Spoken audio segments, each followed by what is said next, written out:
dia, pessoal. Hoje nós vamos iniciar a nossa terceira videoaula e nós vamos continuar, então, falando sobre Aristóteles. Eu lembro que já na aula anterior eu havia exposto para vocês que Aristóteles, ele retoma muitos pontos da estética de Platão, mas que ele também altera ela consideravelmente. Por quê? Porque ele também extrai elementos da estética do Górgias, que era um retórico sofista da época de Platão, e com isso ele elabora toda uma nova concepção de estética. Inclusive ele toma aquele termo que eu tinha falado para vocês, poética, e dá-lhe um novo significado. Qual é esse significado? A poética de um simples fazer, um fazer básico, se torna um saber, um fazer e um saber criativo. Então, hoje nós vamos usar para a nossa aula o texto da professora Katrin Rosenfield, A Estética, na parte sobre Aristóteles, nas páginas 17 em diante, porque daí vocês vão poder acompanhar mais o livro, que talvez esteja faltando isso, algo mais próximo à literatura que vocês estão estudando. Então, quando eu digo para vocês que Aristóteles, que vocês lembram, ele não é grego, ele nasceu em Estagira, na Macedônia. Depois ele morreu numa ilha chamada Calcis, que a ilha se chama Eubeia. Bom, então, Aristóteles, ele elabora uma nova estética. Como é a estética que o Aristóteles elabora? Sim, ela continua tendo bases, ou seja, elementos platônicos e elementos gorgianos, mas de qualquer forma, ele acresce outras concepções. Por exemplo, ele abandona um tanto quanto o idealismo do Platão e ele adota algo mais da vida cotidiana, algo existente, não algo real, não mais algo tão idealizado. E nesse sentido, então, é que se pode dizer que a estética aristotélica ela tem uma objetividade. Por quê? Porque ela analisa obras existentes na realidade grega daquele momento. Além disso, se pode observar que a estética do Aristóteles, ela possui um naturalismo. Naturalismo exatamente por isso, porque ela não tem aquela concepção de dois mundos, ela busca o belo na natureza, no sentido de aqui conosco, entre nós, nos homens, e não mais dividindo em dois mundos. Nesse sentido, é que se pode dizer também, então, que Aristóteles não é totalmente gorgiano, ou seja, ele não adere aos sofistas. Por quê? Porque ele não utiliza aquilo que nós podemos chamar de patos teóricos, ou patos retórico, desculpe, ou seja, ele não visa que seus personagens demonstrem virtudes, caracteres ou que passem qualquer lição ética, moral ou qualquer coisa. Também ele não gosta de efeitos como cenografia, figurino, por isso ele não gosta de catástrofes nas obras de arte, porque ele diz que isso afasta o espectador dos sentimentos trágicos que eu já tinha começado a falar para vocês. Então, nesse sentido de busca da melhor arte, vivenciada na realidade, é que ele encontra na tragédia a melhor forma de expressão artística. Por quê? Porque ela consegue levar ao prazer e deste prazer ao conhecimento. E também aí ele percebe que a tragédia ela demonstra a poesis criativa da forma mais elevada do que a própria historiografia e que a ciência. Depois nós vamos ver no texto do Aristóteles, na Poética, como ele expõe isso na tradução para o português. Certo? Bom, outra coisa que ele faz, então, por um lado, ele não se aproxima do retórico, daquele patos retórico, daquele excesso de sentimentalismo ao qual recorrem os sofistas, Górgias, inclusive, mas também ele não cai naquilo que Platão faz, né, que é acreditar que a mímese é uma simples repetição, é uma simples imitação, e uma imitação ruim, daquilo que é dado por meio da arte. Então, para Aristóteles, a mímesis, ela toma um novo significado, e a gente ainda pode dizer que a mímesis é uma imitação, mas não mais naquele sentido de uma imitação que leva à confusão, que leva à irreflexão, que leva à ilusão, ou seja, que tira o nosso espírito da atividade e coloca ele numa passividade improdutiva. Não? Então, a mímese, para Aristóteles, ela também é uma imitação, mas ela é uma imitação que permite uma progressão do espírito, ou seja, daquela passagem do sensível para o intelectual, há uma mudança qualitativa. E isso é importante. Então, nós temos a professora Catherine dizendo que a mímese, ela é uma imitação que trata das virtualidades ou potencialidades da experiência humana. Ou seja, a mímese, para Aristóteles, ela é importante porque ela realmente gera uma experiência estética verdadeira. Certo? Bom, continuando. Então, a tragédia possui essa finalidade, que é unir o afetivo e o intelectual, e faz isso a partir dos sentimentos trágicos. Quais são? Terror e piedade, e não outros. Não existe outros sentimentos trágicos que levem à catarse como esses dois, terror e piedade. Então, são sempre esses, não há alteração. Pode mudar os personagens da tragédia, os temas da tragédia, pode mudar o lugar da tragédia, o tempo da tragédia, mas o objetivo final, segundo Aristóteles, da boa tragédia, como Sófocles fazia, é chegar a um equilíbrio entre o emocional, ou seja, entre as paixões, e o espiritual. E quando se consegue esse equilíbrio, o que se consegue obter? O que se sente? Se sente aquela eudaimonia, né? Então, quando ocorre a fusão, a harmonia do belo contemplado e do bem demonstrado por meio da ação do herói, acontece que quem está assistindo, o espectador, ele passa a ter um sentimento diferenciado, um sentimento qualificado. Ou seja, ele está assistindo a encenação e ele sente terror e piedade. Terror porque ele se dá conta que ele poderia estar no lugar do personagem principal, do herói, e então ele fica tomado por um sentimento de terror que passa do simplesmente recebido, mas ele, inclusive, Aristóteles expõe que chega a causar tremor, suor e outras coisas, porque de certa forma o espectador se coloca no lugar daquele que está sofrendo e ele pensa assim, poderia ser eu a fazer isso, ou seja, poderia ser eu a ter feito escolhas que não levaram à melhor das conclusões. Eu tomei decisões e eu fiz coisas, eu posso agir de forma como o herói trágico e ter essas consequências nefastas como ele. E aí depois vem a piedade, tá? Depois que passa esse primeiro sentimento de terror, vem o sentimento de piedade pelo desfecho, pelas consequências que o personagem principal ou o herói vai sofrer. Então, esses foram escolhidos por Aristóteles por ser aqueles dois sentimentos que levam à catarse. E essa catarse, quando ela acontece, ela leva à eudaimonia. E vejam bem, vocês devem se perguntar assim, mas se o teatro tinha, 400 pessoas, todos eles sofriam a catarse? Se vocês virem nas imagens das tragédias, né, claro, foram feitas posteriormente, mas elas demonstram que tinha gente que ia lá para conversar, tinha gente que ia lá para ver os amigos, que tinha pessoas que iam lá para namorar, que tinham pessoas para ir lá, enfim, né, dormir e outras coisas do gênero.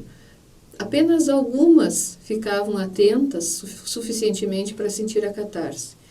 Mas esse não é o problema que toca Aristóteles. Aristóteles está preocupado com aquele que está atento, aquele que tem a capacidade de vivenciar esses sentimentos trágicos e com eles fazer essa purificação. E uma segunda questão interessante que vocês devem se perguntar é, bom, se na Grécia apenas um pequeno número de pessoas eram cidadãos, eram só esses que poderiam assistir à encenação das tragédias? A resposta é não. Tá? A tragédia, o teatro grego ele era franqueado. A assistência das tragédias era aberta ao público, significa que os escravos podiam ir, as mulheres podiam ir, os anciãos podiam ir, os cidadãos, os estrangeiros. Né? Então, ela era uma arte aberta a todos, mas como diversão, e para alguns ela era mais do que isso. Ela era aquela possibilitadora de algo maior.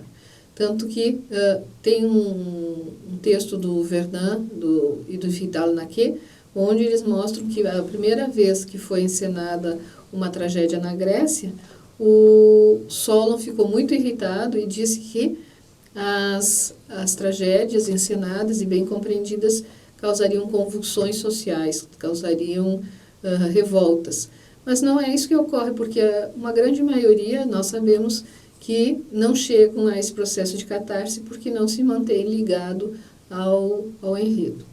Dessa forma, eu fiz um certo resumo das coisas, dos itens principais que tem no livro da professora Catherine, junto com aquelas explicações da segunda aula que vocês precisam retomar.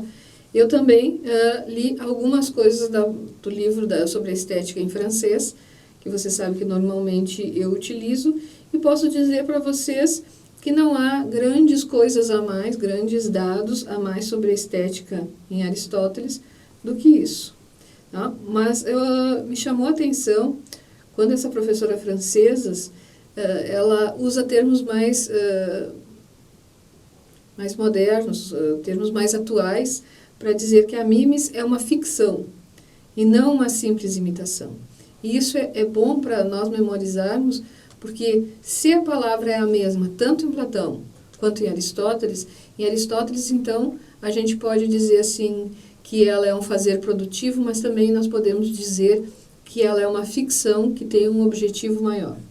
E a vantagem de nós podermos falar sobre a mimesis, sobre a tragédia, né, e essas coisas, é porque nós já estudamos a tragédia de Édipo, que é essa que Aristóteles está se referindo.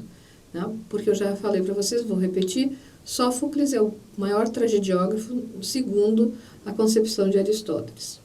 E continuando, então a professora Carol, ela diz que o ser ficcional é algo crível, possível, pois imita a natureza e gera prazer nos efeitos, no experimentar com distância, purificando, purgando, liberando as paixões, ou seja, gerando a catarse.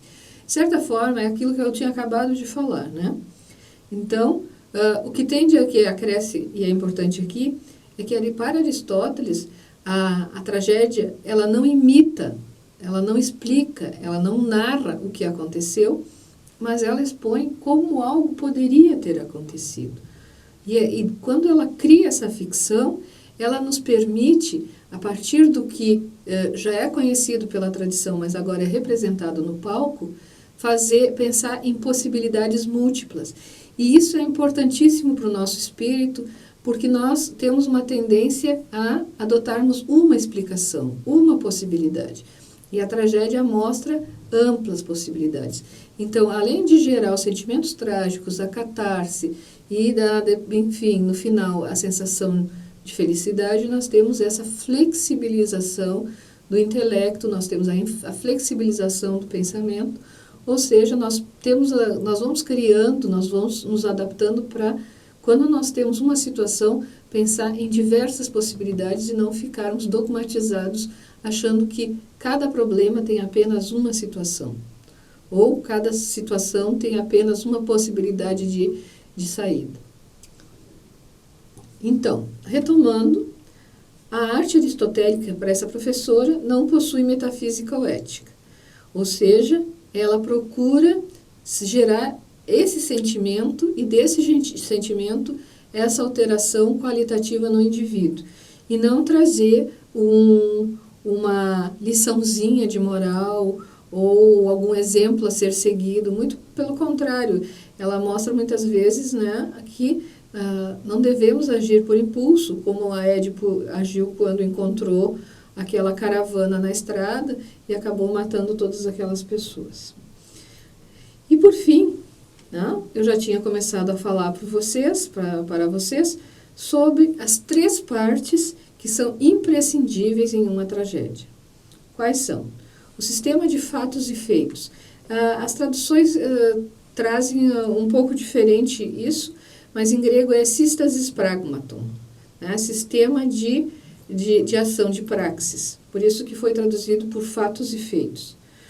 E ali então, Aristóteles explica que para um ser humano aproveitar bem a tragédia, ela tem que ter início, meio e fim. E esse início, meio e fim tem que ser contínuo, tem que ser compreensível pelo espectador.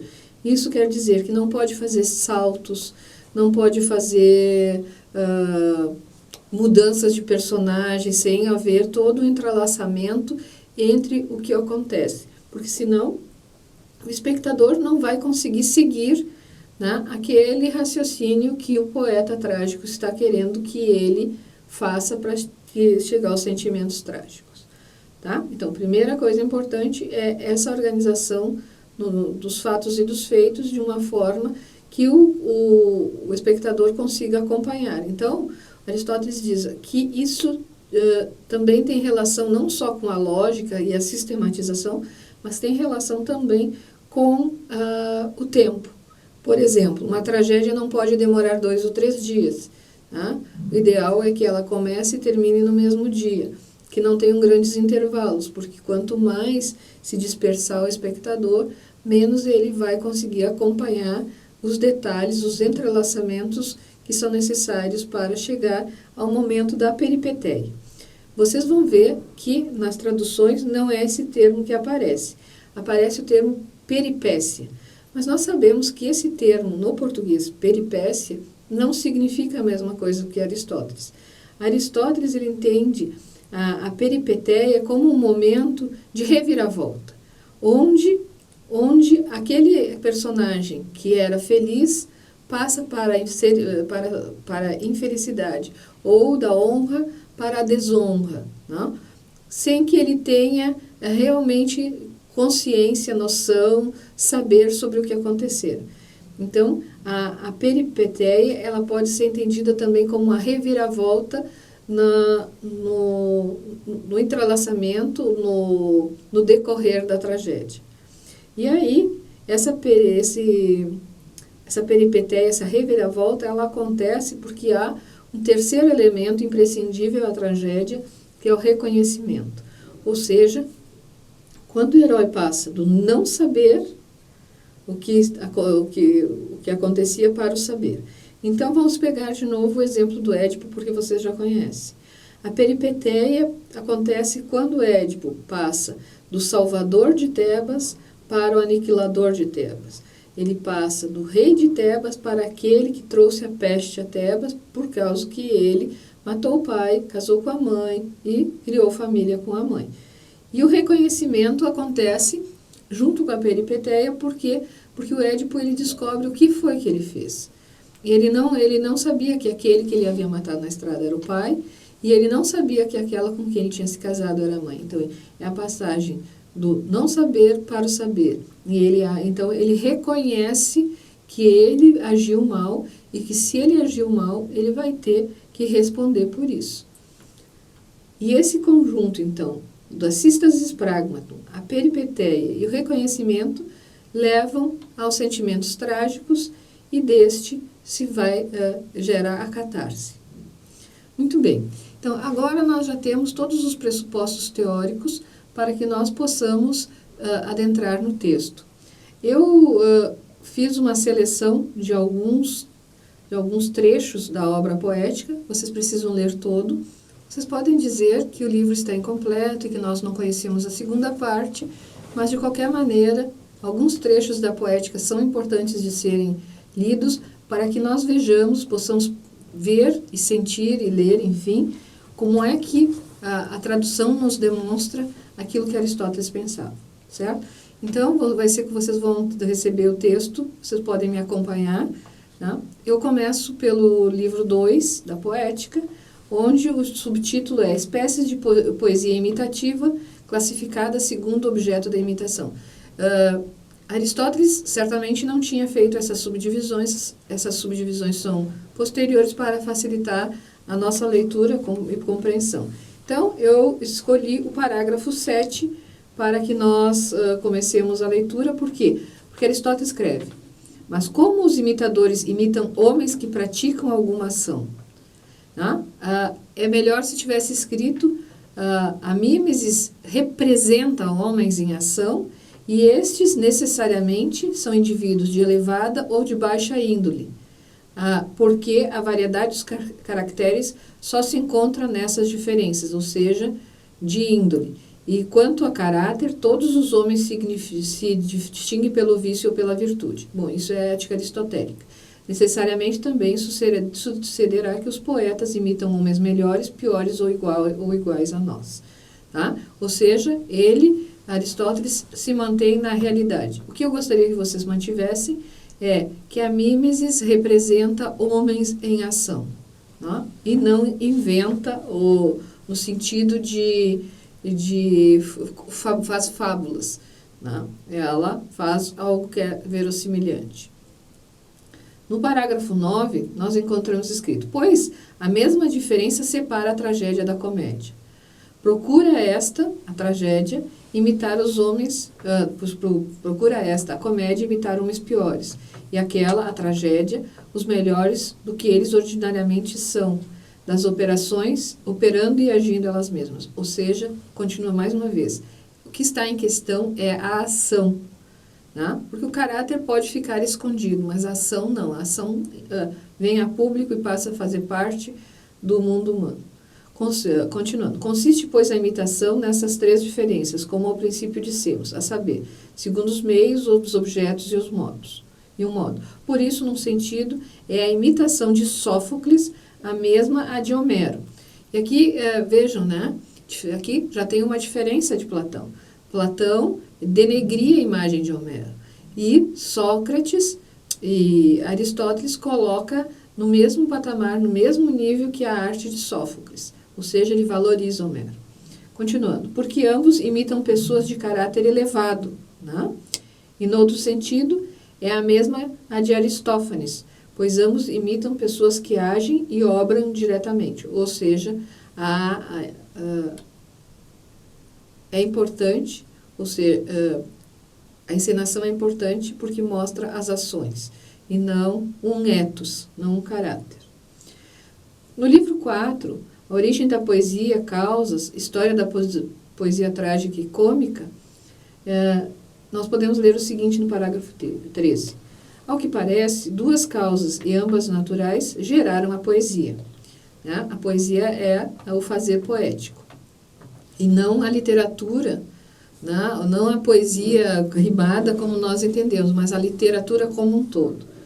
O imitar é congênito ao homem, e isso é importantíssimo. O imitar é congênito ao homem, e nisso difere dos outros viventes, pois de todos é ele o mais imitador, e por imitação aprende as primeiras noções, e os homens se comprazem no imitado.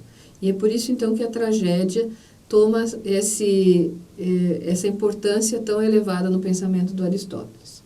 Continuando, sinal disso é o que acontece na experiência. Nós contemplamos com prazer as imagens mais exatas daquelas mesmas coisas que olhamos com repugnância. Aí vocês têm que lembrar de que o que é o contrário do belo. No 17, né, pulamos um pouco. 17. Mas Homero, tal como foi o supremo poeta do gênero sério, pois se distingue não só pela excelência, como pela feição dramática de suas imitações, assim também foi o primeiro que traçou as linhas fundamentais da comédia, dramatizando não o vitupério, mas o ridículo. Vocês veem, eu deixei esse parágrafo para que vocês vejam ele mais uma vez elogiando Homero e não o denegrindo. No livro 6º, parágrafo 27. É, pois, a tragédia, imitação de uma ação de caráter elevado, completa e de certa extensão, em linguagem ornamentada e com várias espécies de ornamentos distribuídos pelas diversas partes do drama é uma má tradução, porque drama é um tipo de literário que vem depois da comédia, ou seja, quando a tragédia já tinha entrado em plena decadência. Imitação que se efetua não por narrativa, mas mediante atores e que, suscitando o terror e a piedade, tem por efeito a purificação dessas emoções. Duas coisas importantes, então. Quando ele fala assim que a linguagem é ornamentada, ele quer dizer que não se usam apenas as rimas, mas as metáforas e outras figuras de linguagem. E vejam, aquilo que eu disse no início, não é ornamento em matéria de cenário, não é em matéria de acontecimentos sangrentos ou coisas cruéis ou coisas do gênero, mas sim é na linguagem, nas espécies de ornamento distribuídos nas diversas partes. Ou seja, cada parte tem que ter a sua graça, tem que ter algo que vá continuamente mantendo a atenção do espectador. E depois vocês viram que ele já cita ali o terror e a piedade, né? Purificando as emoções. E aí ele continua. Digo ornamentada a linguagem que tem ritmo, harmonia e canto. E o serviço separadamente de cada uma das espécies de ornamento significa que algumas partes da tragédia adotam só o verso, outras também o canto. Ou seja, não é obrigatório. Existem algumas coisas, algumas maneiras de elaborar uma tragédia que não são rigorosas, que o poeta ele pode usar a sua criatividade. Mas tem algumas partes que são fixas, porque senão não se mantém a atenção do espectador e não se chega aos sentimentos e à catarse, aos sentimentos trágicos e à catarse. Pulamos o 29 e vamos para o 30. E como a tragédia é a imitação de uma ação e se executa mediante personagens que agem e que diversamente se apresentam, conforme o próprio caráter e pensamento, porque é segundo essas diferenças de caráter e pensamento que nós qualificamos as ações, ou seja, é pelas ações que nós podemos perceber quem o nosso herói é. Daí vem, por consequência, serem duas as causas naturais que determinam as ações, pensamento e caráter. E nas ações, assim determinadas, tem origem a boa ou má fortuna dos homens. Ou seja, não é por aquilo que eu penso que eu vou sofrer boas ou más consequências, mas sim é por aquilo que eu faço, né? E é isso que está em questão nesse momento, como eu já havia falado para vocês, que o herói, ele erra e acerta. Ele recebe, então, como consequência de suas ações, boa fortuna ou má fortuna, boa sorte ou má sorte. No 32, porém, o elemento mais importante é a trama dos fatos, né? Ou sístasis pragmatos, ou sistema de fatos e feitos. Pois a tragédia não é a imitação de homens, mas de ações e de vidas, de felicidade e infelicidade, mas sempre com a base na felicidade ou infelicidade. E isso reside na ação. E a própria finalidade da vida é uma ação, não uma qualidade. Ou seja, não é um ethos que se visa, mas se visa a ação. Ora, os homens possuem tal ou tal qualidade conformemente ao caráter, mas são bem ou mal aventurados pelas ações que praticam. Daqui se segue que, na tragédia, não agem as personagens para imitar caracteres, mas assumem caracteres para efetuar diversas ações. Então, a ênfase está no agir humano. Pulamos um pouco. Quanto ao espetáculo cênico, de certo, que é o mais emocionante, mas também é o menos artístico e menos próprio da poesia. Na verdade, mesmo sem representação e sem atores, pode a tragédia manifestar seus efeitos. Além disso, a realização de um bom espetáculo mais depende do cenógrafo do que do poeta. E quando se fala disso, se pode fazer uma comparação com os filmes atuais, aqueles que são bastante comerciais, que se chamam de hollywoodianos, e ver o que mais tem valor lá, se é o enredo ou se são os efeitos especiais, o som, o movimento, as cores, as luzes, né? Aristóteles certamente diria que isso é o menos importante, que para ele o que mais importa é a atividade do poeta, porque ali é que realmente tem, segundo Aristóteles, a criatividade, né? A produtividade da imaginação e do fazer daquele poeta trágico. Passamos para o livro 7, Estrutura. Com o parágrafo 41. Já ficou assente que a tragédia é a imitação de uma ação completa. Ótimo, ele está resumindo. Constituindo um todo que tem grandeza, porque deve haver um todo que não tenha grandeza. E o 42, todo é aquilo que tem princípio, meio e fim. Tá? E aí vocês podem perceber assim, que quando os professores pedem para vocês que os trabalhos, né, as ideias e as frases e os argumentos tenham início, meio e fim, isso já está mesmo na tragédia do século IV a.C., V a.C. No livro 9, no parágrafo 50, nós temos assim: pelas precedentes considerações se manifesta que não é ofício de poeta narrar o que aconteceu, ou seja, ele não é um historiador. É sim o de representar o que poderia acontecer, quer dizer, o que é possível segundo a verossimilhança e a necessidade. Isso significa, gente, que ele não pode inventar coisas que são muito fantásticas. Ele tem que se manter dentro do possível. Por quê? Porque ele trata de ações humanas. Com efeito, não diferem o historiador e o poeta por escreverem verso ou prosa, pois que bem poderiam ser postos em versos as obras de Heródoto, que foi historiador, e nem por isso deixariam de ser história, se fossem em verso que eram em prosa.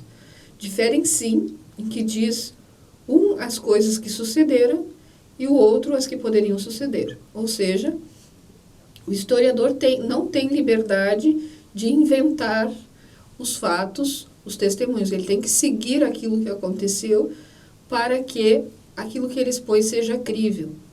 Já o poeta, não.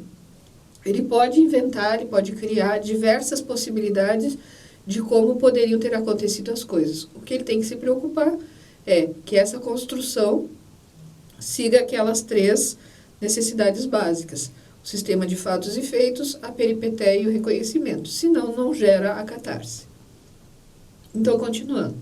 Por isso, a poesia é algo mais filosófico e mais sério do que a história, diferente de hoje em dia, pois refere a poesia ao universal e esta, a história, o particular. Por referir-se ao universal, entendo eu atribuir a um indivíduo de determinada natureza pensamentos e ações que, por liame de necessidade e verossimilhança, convém a tal natureza. E ao universal, assim entendido, visa a poesia, ainda que dê nomes às suas personagens. Particular, que é o caso da história, pelo contrário, é o que fez Alcibíades ou o que lhe aconteceu. Pulamos um pouquinho. 56.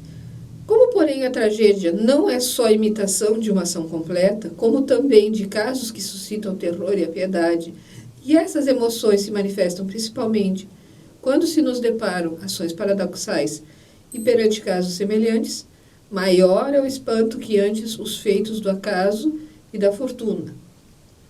Porque ainda entre os eventos fortuitos mais maravilhosos, parece os que se nos afiguram acontecidos de propósito.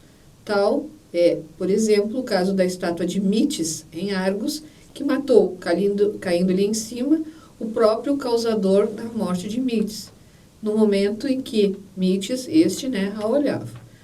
Pois fatos semelhantes não parecem devidos ao mero acaso. Daqui se segue serem indubitavelmente os melhores os mitos assim concebidos. Muito bem. O livro 10º. Mitos simples e complexos. Agora ele vai começar a explicar aquelas partes. Reconhecimento e peripeteia. 57. Dos mitos, uns são simples, outros complexos, porque tal distinção existe por natureza entre as ações que eles imitam. E vai explicar. 58. Chama ação simples aquela que, sendo una e coerente, de modo acima determinado, efetua a mutação de fortuna, sem peripécia ou reconhecimento. Ação complexa domina aquela que a mudança se faz pelo reconhecimento ou pela peripeteia, ou por ambos conjuntamente, tá? Aqui está escrito peripécia, mas você já sabe. Então, fica bastante claro que Aristóteles dá preferência às ações complexas, aquelas tragédias que se baseiam em mitos mais complexos. Por isso que ele usa, Hélio. 5.9. É, porém, necessário que a peripécia e o reconhecimento surjam da própria estrutura interna do mito, de sorte que venham a resultar dos sucessos antecedentes, ou necessária ou verossimilmente, porque é muito diverso acontecer uma coisa por causa de outra ou acontecer meramente depois de outra. Ou seja, não pode haver nenhuma surpresa. De repente, do nada, surgir coisas que que o espectador não conhecia. Elas têm que ser um desenrolar lógico daquilo que o espectador já vinha percebendo, já vinha acompanhando o que acontecia. Livro 11. Né? Elementos qualitativos, tá? Bom, agora ele vai mostrar o que é a peripeteia, que é a mutação dos sucessos no seu contrário, efetuada do modo como dissemos. A esta inversão deve produzir-se também, o dissemos, verossímil e necessariamente. É aquilo que eu chamei de reviravolta. Assim, agora vejam que aparece o nome da tragédia, no Édipo, o mensageiro que viera no propósito de tranquilizar o rei e de libertá-lo do terror que sentia nas suas relações com a mãe, descobrindo quem ele era, causou o efeito contrário. E aí, em outra obra, no Linceu, sendo Linceu levado para a morte e seguindo Danao para o matar, acontece o oposto. Danao morre e Linceu fica salvo. 61.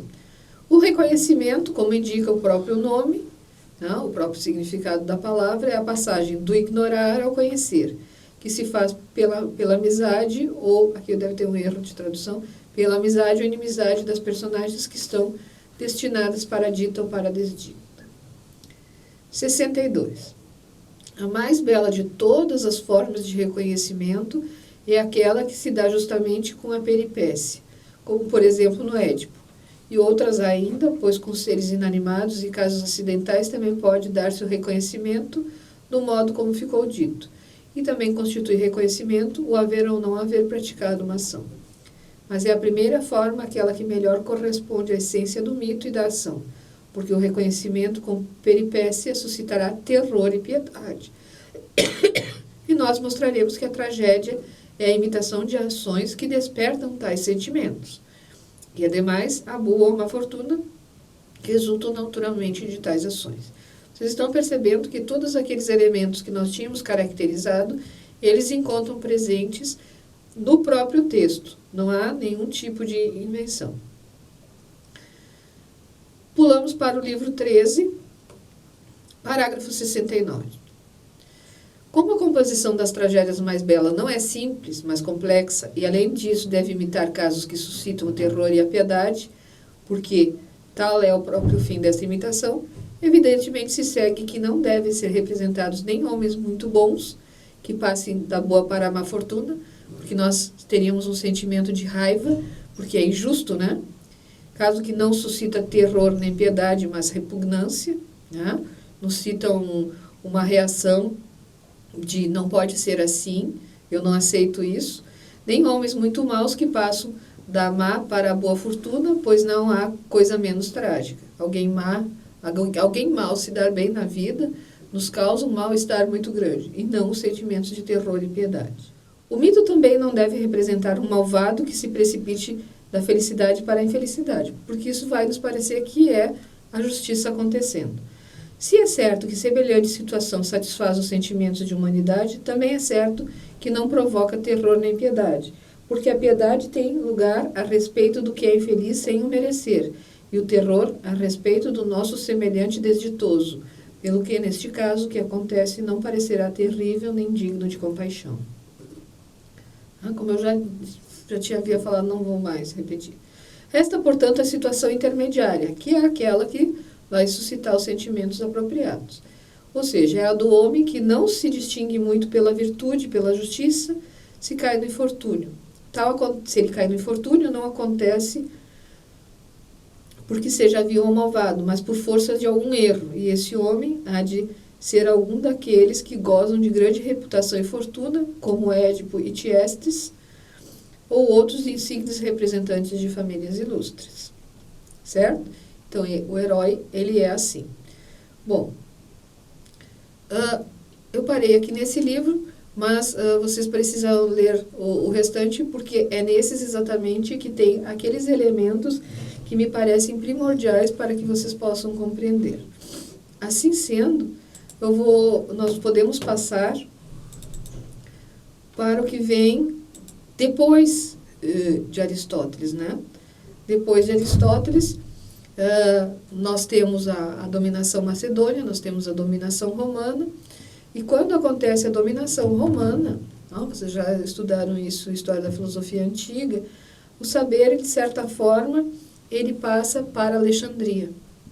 Então, nós vamos ter esse personagem, Plotino. Né?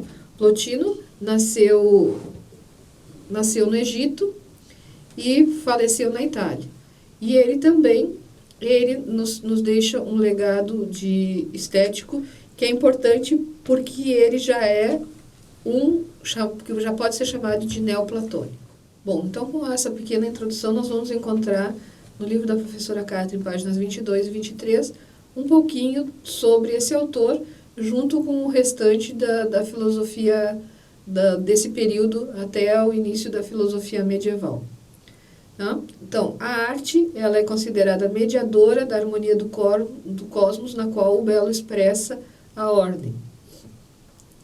Daí a professora Carol, ela vai fazer algumas considerações a mais, ela vai citar aonde, no livro do Plotino, nós encontramos as ideias sobre estética, e nós vamos ver que é na obra Eneadas, livro 1, capítulo 6.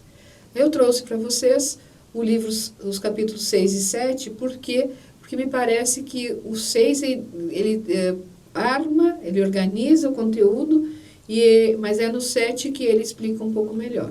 E daí, agora, nós vamos mudar, nós vamos inverter a forma de trabalhar o pensamento de Plotino, que não vou questionar vocês, é só para vocês verem a transição que acontece.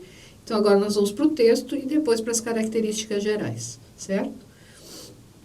Então, na obra Eneadas, começa assim, no capítulo 6. Parece-me que também os sapientes dos egípcios, compreendendo, ou através de uma ciência exata ou através de um conhecimento inato, aquelas coisas que eles queriam ilustrar por meio da sapiência, usavam não os caracteres do alfabeto, que acompanham as palavras e as proposições, as quais nem mesmo são capazes de imitar sons e pronúncias de princípios, mas desenhando imagens e entalhando uma imagem particular para cada coisa nos tempos, mostravam a essência do desenvolvimento discursivo dessas imagens.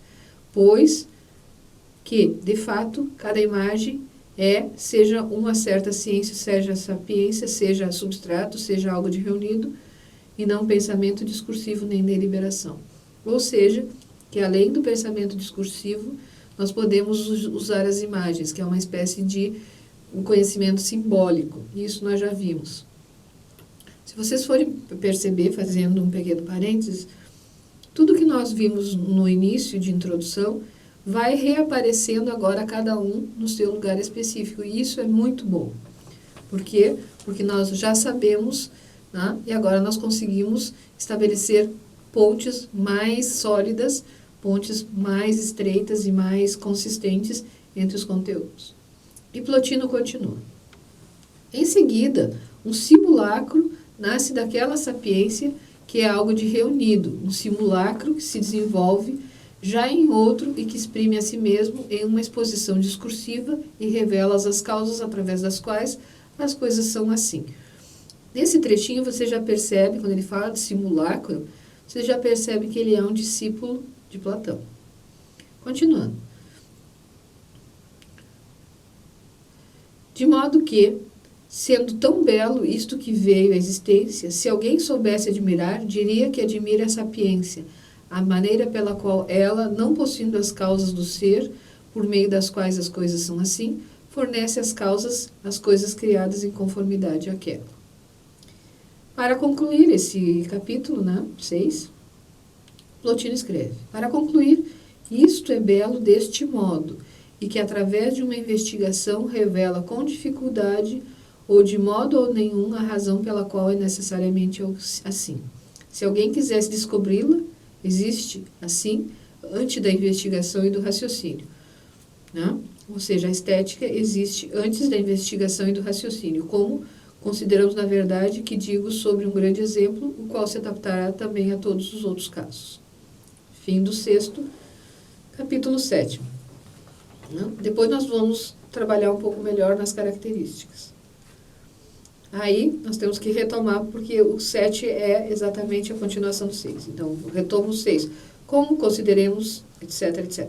Como este universo, já que estamos de acordo que a sua existência e a sua natureza derivam de outro, devemos, por acaso, crer que o seu Criador planeja em si mesmo a Terra e estabelece que necessariamente ela esteja no meio deste universo, e em seguida que a água esteja sobre a Terra. Enfim, as outras coisas em ordem, guardem essa palavra, em ordem, até o céu, e ainda devemos, por acaso, crer que ele planeja, né, o Criador, todos os animais viventes e cada um deles com formas tantas quantas são em ordem até o céu. E ainda devemos, por acaso, crer que ele planeja, ou seja, o Criador, né, planeja todos os animais viventes e cada um deles com a forma tantas quantas são agora, e com suas vísceras internas e as partes externas, e depois, tendo assim disposto cada coisa ele mesmo, ele finalmente mete as mãos à obra. Mas um tal planejamento é impossível, pois de onde lhe veio esse plano, se ele nunca viu ainda nada, nem seria possível para ele executar, servindo-se de outra coisa, como agora os artesãos que produzem utilizando mãos e instrumentos, já que tanto as mãos quanto os pés são criados sucessivamente. Assim resta apenas que todas as coisas estão em outro, e que, pois que nada está no meio. Para vocês não ficarem confusos, aqui ele está falando em matéria e forma, não? A causa da vizinhança no ser daquele outro, a criação, aparece repentinamente como uma imagem e como uma aparência daquele, seja espontaneamente, seja com a ajuda de uma alma, pois não faz diferença neste presente ou de uma alma particular. Mas, na realidade, todas estas coisas vêm de lá e lá estão no modo mais belo, ou seja, na ideia, né? Pois que as coisas daqui e não aquelas que são de lá estão misturadas. Vocês continuam percebendo, eu acredito, o platonismo. Ainda que todas as coisas sejam mantidas pelas formas do princípio ao fim, primeiramente a matéria é mantida pelas formas dos elementos, e em seguida se acrescentam outras formas sobre as formas e depois ainda outras. Por isso é que, mesmo difícil encontrar a matéria escondida sob muitas formas, certo? Matéria e a ideia, ou né, a matéria que é o conteúdo e a forma que vai lhe dar a conformidade. Tanto que o termo forma e conformidade são da mesma origem. Pois que também esta matéria é uma forma última, tudo é forma e todas as coisas são formas, já que o modelo era forma. Além disso, o universo inteligível criava sem ruído, porque isto que cria é tudo, seja ser, seja forma. Por esta razão, a criação é também sem fadiga. E a criação era do todo, porque o Criador é de todas as coisas. Vocês vejam, há um Criador agora, há uma criação e há aquilo que é feito, a obra. Portanto, não havia nenhuma coisa que fizesse obstáculo, e na verdade nem mesmo agora, ainda que as coisas se tenham tornado obstáculo umas às outras. Mas não são obstáculos à criação, nem mesmo agora, pois que ela permanece a mesma, sempre toda inteira. Aqui, Plotino está falando do todo, aquilo que nós conhecemos como o nome de uno. E o Plotino continua, e me parece também que, se nós fôssemos modelos, ao mesmo tempo ser e forma, e a forma que cria que fosse o nosso ser, a nossa atividade criadora, dominaria sem cansaço. Todavia, ainda que homem, ele cria uma forma de si, tendo se tornado outro que ele é, já que abandonou o ser, o todo, tendo agora se tornado homem. Cessando de ser homem, como diz Platão, se move no alto e governa todo o cosmos, pois voltando a pertencer ao todo, cria tudo. Bom, só tenho mais 2 parágrafos, né, para ir consolidando isso que eu venho dito. Mas, para voltar ao nosso discurso, diz Plotino, ou melhor, escreveu Plotino, tu podes dizer a causa pela qual a Terra está no centro, e porque é redonda, e porque a órbita terrestre é assim, lá no alto, ao contrário, não foi decidido assim porque era necessário fazer desse modo, mas pelo fato de que as coisas de lá são assim como são. Por esta razão, também as coisas desse mundo estão bem dispostas. Como se a conclusão viesse antes do silogismo causal e não seguisse as premissas. Pois as coisas de lá não derivam de uma sucessão de proposições nem de um projeto, mas vêm antes da consequência e do projeto, já que todas essas coisas são posteriores, seja o raciocínio, seja a demonstração, seja a convicção. Aqui ele está falando do todo e das partes, certo? Último parágrafo. Porque há um princípio, todas essas coisas seguem imediatamente deste modo, e com razão se diz não buscar outra coisa de um princípio, sobretudo de um tal princípio perfeito que coincide com o fim. Mas este é o princípio e fim, ao mesmo tempo, o todo e sem nenhuma falta. Vocês podem perceber que a linguagem de Plotino já é bem mais rebuscada. Bom, então vamos retomar algumas coisas interessantes de Plotino. Plotino é platônico, nós já sabemos. O belo sensível existe porque tem participação do belo inteligível. Ou seja, a matéria está unida à forma, ou à ideia, ou ao modelo, com uma unidade, e não em partes. E ainda, né? Que aí são os acréscimos que Plotino faz e que o tornam um pensador também com reflexões sobre a estética. É claro que com esse pouco que eu estou falando para vocês, eu não consigo mostrar toda a densidade do pensamento de Plotino. Bom, Plotino, então, ele acresce algumas coisas àquilo que Platão já dizia e que os posteriores a Platão disseram. Ele dá um papel para o amor com relação na ascensão para o belo. Porque para Plotino também é preciso que se abandone o sensível gradativamente para se poder aceder, a chegar ao inteligível. E aí, vocês têm que lembrar que antes de estudar a estética de Plotino, é preciso investigar, estudar, ler sobre a questão do uno e do múltiplo Plotino. Por quê? Porque como ele é platônico, né, o múltiplo, ele contém também, né, simples traços de beleza. A beleza está no uno, e esse uno, né, ele é composto por essas partes. Bom, antes de entrar em Santo Agostinho, eu gostaria de expor algumas características gerais sobre a Idade Média, né? Porque vocês lembram que em Platão e em Aristóteles, o belo, ele está na arte. Já na Idade Média, começa ali com Plotino, que eu pretendo ter mostrado para vocês, o belo passa a ser uma propriedade do ser. Não? Por quê? Porque o mundo, ele é considerado ordenado pela arte divina, e a beleza é uma dessas maneiras de mostrar essa arte divina perfeita de Deus. Tá? Quais são as fontes, né, dessa ideia de mundo ordenado, cosmos unificado? Né? Sim, é uma continuação da concepção grega, mas é agora uma concepção que tem um Deus único, criador de tudo. Por isso, então, as fontes são a Bíblia e também muito das concepções pitagóricas com relação a essas questões de ordenamento, ritmo, harmonia, partes que se congregam.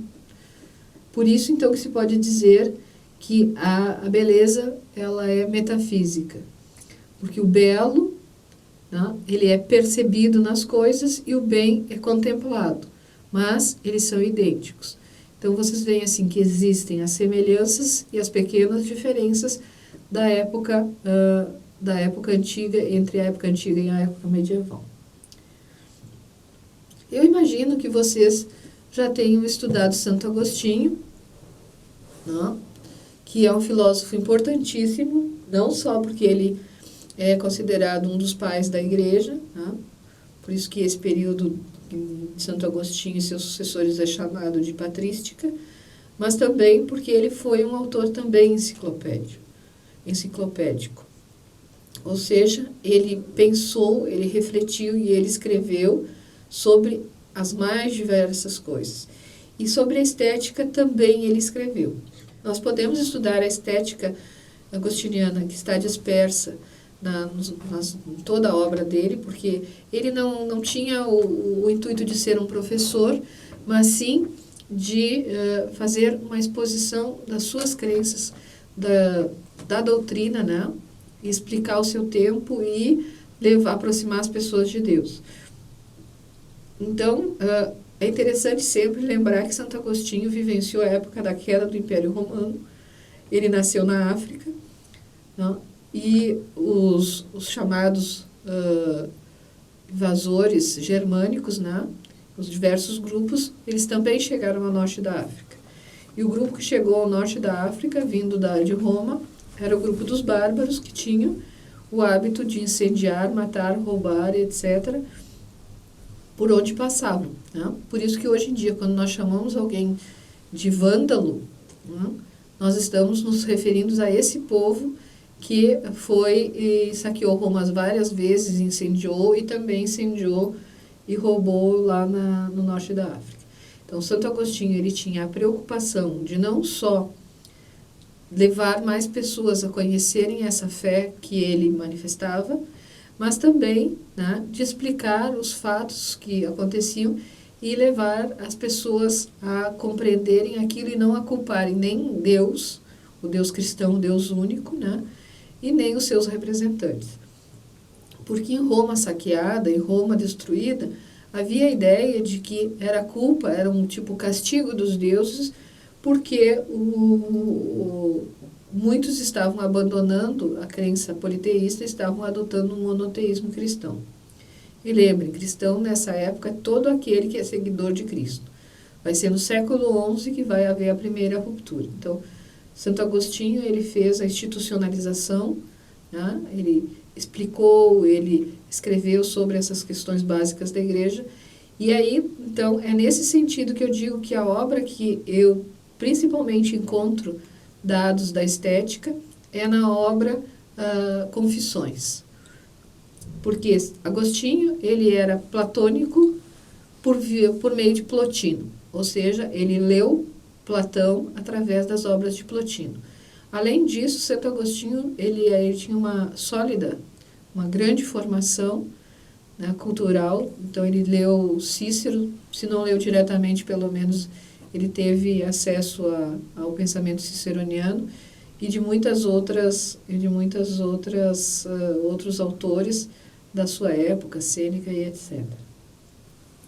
Bom, então, como é que nós podemos caracterizar a estética em Santo Agostinho? A estética agostiniana também é aquela em que divide a realidade em duas, né? E aí vocês vão ter que lembrar aquela obra magna, a principal obra de Santo Agostinho, que é a Cidade dos Homens e a Cidade de Deus. Com essa pequena introdução, vocês já podem passar ao estudo, a leitura da obra As Confissões, que ela é autobiográfica, então ela é muito, muito boa de ler, muito fácil de ler. E no final, depois da conversão, no final dessa obra, depois que Agostinho relata a conversão que ele sofreu, nós vamos lá no final encontrar vários detalhes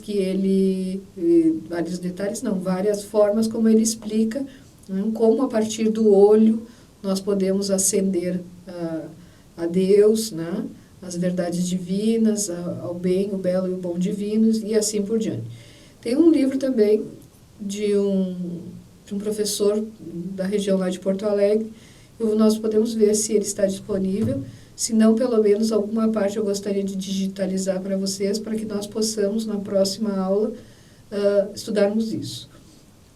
Além disso, na próxima videoaula, nós vamos trabalhar a estética de São Tomás, que está na Suma Teológica. Como vocês sabem, que a Suma Teológica também é uma enciclopédia enorme, né, de saber e de conteúdos, mas tem um lugar específico onde São Tomás vai nos falar sobre a estética. Feita essa introdução, nós vamos passar para a estética da modernidade. Não é que não tenha havido arte, né? Nós temos artistas importantes na medievalidade, mas nós não temos tempo para trabalhá-los todos, então nós vamos passar para David Hume, né, com o conceito dele de estética ligada ao gosto, né, e por isso ele busca critérios. Então, dessa forma, eu vou pedir para vocês, então, leiam em seguida as confissões e, se eu conseguir digitalizar o texto onde São Tomás fala sobre a questão do belo, este também. Então, por hoje era isso. Obrigada.